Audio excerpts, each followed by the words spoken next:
how to change Roblox death sound. So what you want to do is just simply click on Windows plus R on your keyboard. So click on the Windows key and the R key on your keyboard at the same time. And this should pop up. And what you need to do is type in this word, percentage local app data percentage, then simply click on OK.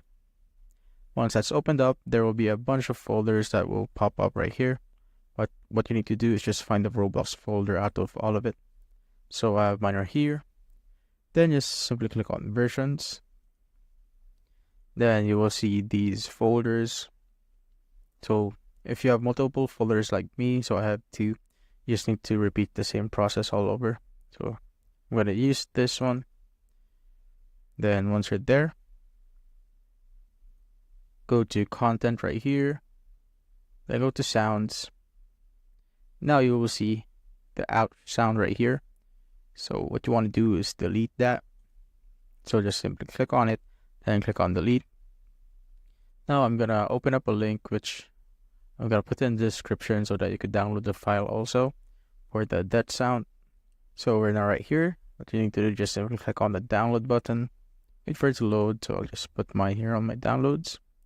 Once I've done that, I'm just going to open up my folder right here, and I'll just click on a new tab on the file manager. So here it is on the top. There's a plus button. Just simply click on that, and I'll go to my downloads.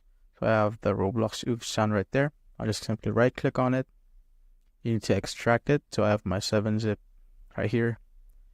You could also do it the normal way with Windows. So there's a stock extract app for Windows. You could use that, but I'll use my 7-zip right here.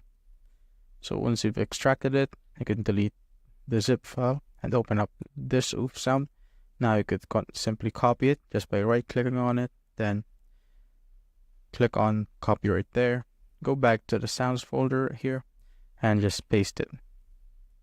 And once that's done, as I said, there are two versions folder on my Roblox. So I'll just simply do the exact same thing on the other folder. If it's right there, you just need to go to content right here, sounds, and delete this one, then paste the oof sound that we downloaded. Now we can just exit off of this, and you're good to go. And that's how we basically changed the Roblox death sound.